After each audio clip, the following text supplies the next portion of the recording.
Ko here from Stomp USA. I'd like to tell two stories that both made a big impact on me. One happened not too many years ago at a major university that has a very big trumpet studio, about 100 players in the studio. And I did a seminar there, which went well. I had a good time. And then I was working with players that were trying trumpets and mouthpieces.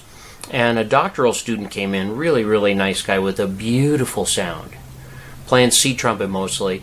And he'd been struggling for years and still couldn't play above the staff on his C trumpet. And he wondered if there was a mouthpiece that could help him out. So we worked for a while, and it was one of those magical moments where I found a mouthpiece that really worked for this guy. He was playing high C's on the C trumpet quite effortlessly and still maintained a beautiful sound. In fact, his sound was even nicer than before. It was full, it was resonant, it was in tune.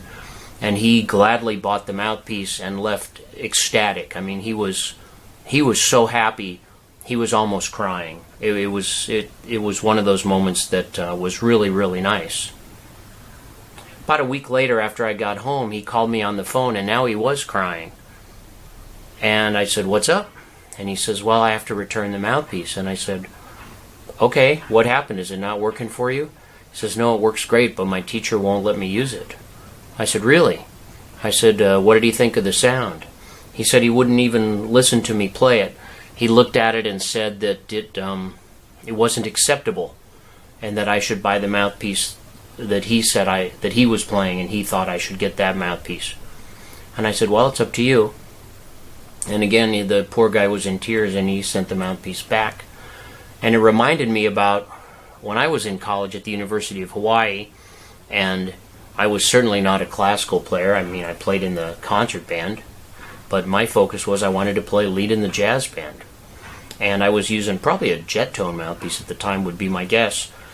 And there were two trumpet teachers there at the college, and one of them that I was supposed to study with told me that I couldn't use that mouthpiece. And I said, "Well, why?" He said, "Well, it's a cheater mouthpiece. You have to use a Bach 1.5C. And I remember going home thinking, well, how can it be a cheater mouthpiece? It helps me play the notes and have the sound I need to play in the jazz band. Why is it cheating? I thought the goal was to play music.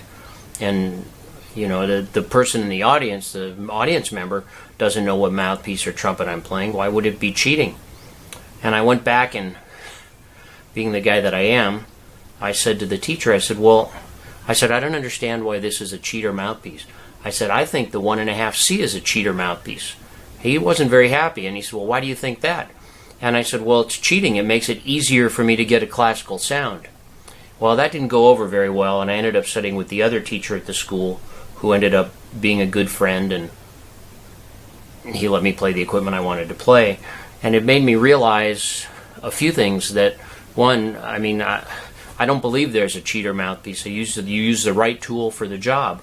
A Bach 1.5C or a big mouthpiece might be correct for playing classical music, and a smaller or a different, more efficient mouthpiece might be better for, you know, playing lead in a big band or playing commercial music. And I thought about that when this poor guy from the university, the graduate student, had to return the mouthpiece. And I understand that you have to study from your teacher, but if you're going to be a trumpet player, you need to engage in some independent thinking as well.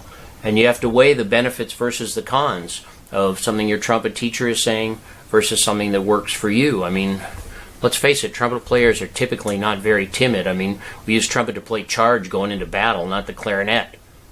So, I leave you with that. Independent thinking. In my opinion, it's a good thing. Have a great day.